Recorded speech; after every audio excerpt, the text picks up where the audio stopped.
오늘은 8월 16일 사도행전 22장 17절부터 29절입니다. 17절부터 읽어볼게요. 후에 내가 예루살렘으로 돌아와서 성전에서 기도할 때에 황홀한 중에 봄에 주께서 내게 말씀하시되 속히 예루살렘에서 나가라. 그들은 네가 내게 대하여 증언하는 말을 듣지 아니하리라 하시거늘. 바울이 계속 기도하는 중에 하나님께서 환상 중에 말씀하셨어요. 예루살렘 성전에서 나가라. 왜냐하면 너는 그동안 그리스도를 핍박했던 자이기 때문에 너의 말을 지금 믿을 사람은 아무도 없다. 그러니까 지금 아무도 너 말을 듣지 않을 거니까 일단은 나가라 라고 하나님께서 말씀했고, 바울은 그 예루살렘 성전에서 나왔다라는 것을 이야기하고 있어요. 자, 우리가 볼 때에 그 바울은 하나님 말씀을 철저히 듣는 자가 되었고 하나님 말씀을 의지하며 순종하는 자가 되었다는 거예요. 왜 그러냐면 여러분, 사람은 내일 일을 알 수 없어요. 여러분들은 내일 일을 알 수 없어요. 그거는 이 세상이 시작한 날부터 지금까지 모든 사람들은 다 모르는 일이에요. 내일 일을 알 수 없어요. 내일 무슨 일이 벌어질지 아무도 몰라. 그런데 내일 일을 알 수 있는 유일한 분이 계시죠? 하나님은 아셔요.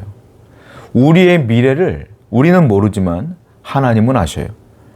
바울이 순종했던 것처럼 저와 여러분들도 하나님 말씀을 따르며 순종해야 될 이유가 여기 있어요.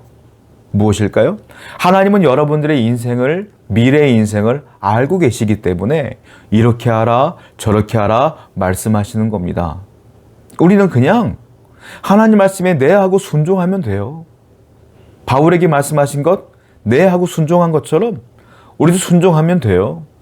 그러면 결국 마지막 순간에는 하나님이 원하시는 인생으로 마무리가 되는 겁니다. 오늘도 순종 잘 하시기 바라요. 내 욕심으로, 내 판단으로 결정하는 것이 아니라 하나님이 이끄신 대로 순종하기로 결정하시고 하나님 말씀하신 대로 따라가는 여러분 되기를 축원드립니다. 20절입니다.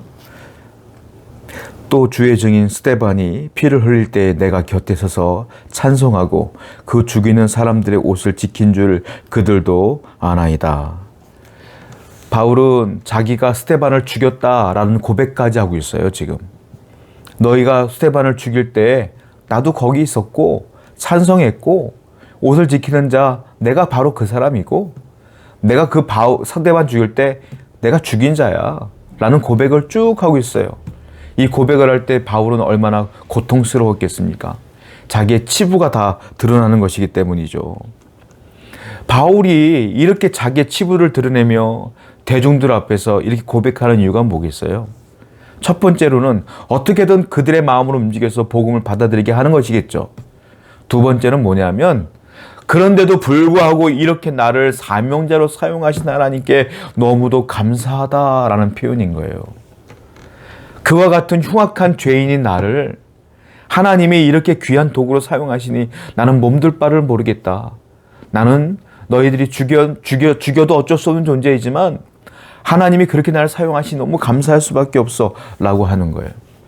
여러분, 이게 참 놀라운 것인데 하나님께서 역사하신다는 사실, 하나님이 일하신다는 사실, 하나님의 기적적인 능력이 나타난다는 사실, 하나님의 살아있음을 나타내는 증거가 뭔 줄 아십니까? 우리가 흔히 알 때에 하나님의 살아계신 증거물, 죽어가는 사람이 살아나는 것, 어떤 사람이 사업이 완전 무너졌는데 회복되는 것, 어떤 사람이 큰 병 걸렸는데 기도받고 나은 것, 이런 것 생각할 수 있어요. 그렇지 않습니다.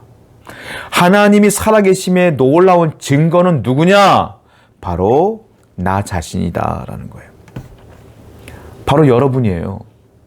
여러분들의 변화된 삶이 하나님의 살아있음을 보여주는 증거물이에요. 근데 여러분들이 예수 믿기 전이나 예수 믿은 후나 똑같다면 여러분 주위에 있는 사람들이 여러분 보면서 하나님 믿겠습니까? 야, 하나님 없는 거 아니냐라고 할 거 아니에요. 그런데 여러분들이 바울처럼 이렇게 드라마틱하게 변화되어 있다면, 예전에 그렇게 하나님 원수였던 내가 예수를 믿고 완전히 변화된 삶으로 바뀌어 있다면 사람들은 놀랄 거예요. 네가 완전히 변했구나. 그리고 하나님의 살아계심을 여러분들이 증거물이 되어서 증언하는 것이 된다는 거죠. 그렇습니다. 오늘도 여러분 자체가 하나님의 능력을 나타내는 증인임을 기억하여 열심을 다하여 성실하게, 거룩하게, 성결하게 살아가기를 축원드립니다. 21절입니다. 나더러 또 이르시되 떠나가라. 내가 너를 멀리 이방인에게로 보내리라 하셨느니라. 예루살렘으로 나와라. 그로 떠나라.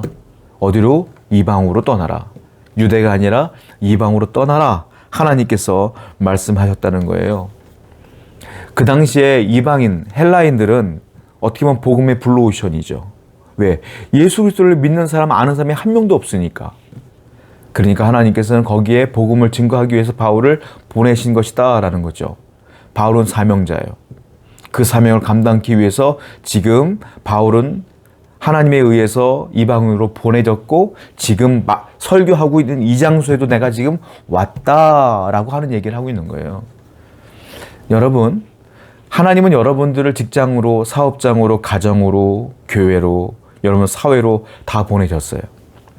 내가 간 것 같지만 하나님이 보낸 겁니다. 하나님이 보냈다는 것은 사명 감당하라고 보낸 거예요. 여러분들의 사명지는 저기 해외에 있는 아프리카에 있는 오지가 아니에요. 국내에는 저기 오지가 아니야. 여러분들의 사명지는 어디냐? 지금 다니고 있는 직장이야. 가정이야. 교회예요. 학교예요. 사업장이에요.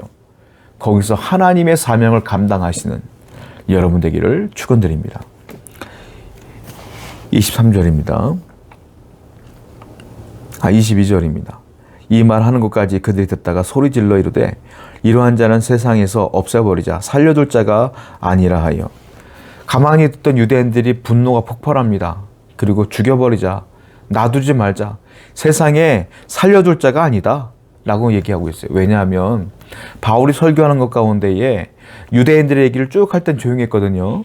그런데 갑자기 나를 하나님이 이방으로 보냈다. 그들도 살리기 위해서 보냈다. 이 얘기를 했을 때 폭발한 거예요. 그러니까 무슨 말이냐. 유대인들은 특권의식이 있거든요. 선민사상이 있는데 바울의 얘기를 듣다 보니까 아니 하나님도 이방 사람들을 선택한 것처럼 얘기를 하는 거야. 그리고 그들에게도 하나님께서 구원을 허락하셨다는 얘기를 하고 있는 거예요. 그러니까 특권의식에 빠져있는 이들이, 편견에 빠져있는 이들이 바울의 말을 듣고 폭발해버렸어요. 그리고 저놈은 역시 들을 만한 가치가 안 되는 얘기를 하고 있어. 죽여버리자 라고 이야기하는 것을 보게 돼요. 여러분, 편견에 빠져있는 사람, 자기 생각에 빠져있는 사람이 복음으로 돌아오기가 그렇게 쉽지가 않아요. 바울과 같은 위대한 사역자가 설교함에도 불구하고, 한 번 설교에 수많은 사람들이 돌아오는 설교가임에도 불구하고, 능력가임에도 불구하고 여전히 유대인들은 변하지 않아요. 여러분들이 한 번 복음을 전한다고 그들이 변할까요? 변하는 사람도 있지만 변하지 않는 사람이 훨씬 더 많을 거예요. 그때 우리는 어떻게 기도해야 될까요? 하나님, 주님 만나는 것밖에는 방법이 없습니다. 그런데 어떻게 만나야 되느냐? 그들이 원하지 않아도 강권적으로 주님 역사해 주시옵소서. 이렇게 기도하고 나오셔야 돼. 어쩔 수 없어요. 설득이 안 돼. 주님이 여러분 주위에 있는 그 사람들을 강권적으로 만나기 위해 기도하시기를 바랍니다. 24절, 25절 보겠습니다.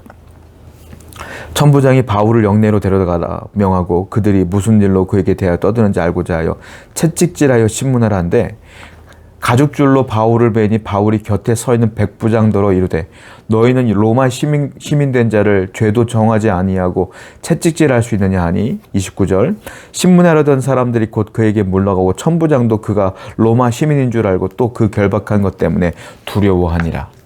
천부장이 또 바울이 하는 말 때문에 백성들이 소유사태가 벌어질 것 같으니까 붙잡고 영내로 데리고 들어가요. 그리고 얘기에 화가 나고 천부장이 저놈 때문에 또 큰일 날 뻔했잖아. 야, 묶어서 채찍질하면서 신문해. 도대체 왜 그러는 건지.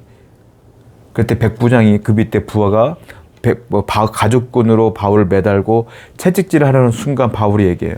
너희들은 로마 시민권자도 재판도 열지 않고 이렇게 고문하냐? 그 당시 로마 시민권자는 굉장히 유용한 도구였거든요. 왜냐? 로마가 그 당시 세계를 장악했기 때문에 아무나 로마인을 건들 수가 없어. 그 말을 듣고 백부장이 천부장에게 얘기해요. 로마 시민권자래요. 천부장이 깜짝 놀라며 오히려 두려워합니다. 어떡하지? 어떡하지? 이 장면을 보게 돼요. 사도 바울은 지금까지 복음을 전하면서 난 로마인이요, 로마 시민권자입니다 라고 말한 적이 단 한 번도 없었어요. 사도행전 1장부터 볼 때. 여기서 처음 나오는 거야. 로마 시민권자는 바울이 볼 땐 중요한 게 아니었거든. 그런데 하나님께서 지혜를 주신 거예요, 순간적으로. 그래서 지금 로마 시민권자를 얘기하고 있어요. 바울이 그동안 취했던, 중요하게 여겼던 세속적인 권세입니다, 이것은. 근데 예수 만나고 세속적인 모든 권세를 배설물로 여겼던 바울에게는 중요한 게 아니었거든요. 그런데 하나님이 지혜를 주셔서 이 권세를 다시 한번 드러내게 하셨어. 여러분, 그리고 이 문제가 바울이 다시 고문받을 상황에서 벗어나게 하시는 유용한 도구로 하나님이 사용하셨다라는 거예요. 무슨 말이냐? 하나님이 여러분들의 인생을 살아가는 동안 겪었던 경험, 가지고 있었던 모든 세속적인 것들, 이룬 모든 것들, 그 모든 것들 예수 만나고 필요 없는 게 아니라 다 주신 이유가 있는 거예요. 경험케 하신 이유가 있는 거야. 필요할 때 그것들을 사용하게 하시는 겁니다. 그러므로 여러분들이 열심히 살아가는데 되어지는 모든 것들을 다 취하십시오. 취하세요. 결국 나중에 하나님이 그 모든 것들을 사용하실 날이 와요. 그러므로 성도들은 모든 것을 감사함으로 받아들일 수 있는 여유로운 마음이 있어야 돼요. 모든 것들을 취하지 않고 내가 스스로 잘라버리고 안 해, 안 가져, 싫어 이렇게 하지 마시고 자연스럽게 흘러오는 모든 것들을 다 용납하시고 받아들이라는 거예요. 수용하라는 거예요. 왜? 하나님이 허락하시니까 들어오는 거지. 그래서 그 모든 것들을 가지고 있으면 나중에 하나님이 좋은 때에 사용하실 날이 온다. 바울은 이 세속 권력이었던 로마 시민권자를 하나님이 중요한 순간에 사용케 하셨어요. 오늘도 여러분의 인생 가운데 주관하시는 분이 하나님인 걸 분명히 믿어서 하나님이 내 인생을 주관한다는 걸 굳건히 믿으며 살아가는 여러분들에게 축원드립니다. 기도합시다. 하나님은 내 인생의 미래를 아십니다. 그리고 주님은 선하게 우리를 이끌고 계심을 믿습니다. 보내주신 그곳에서 최선을 다하여 사명 감당하게 하여 주시옵소서. 예수님의 이름으로 기도드렸습니다. 아멘.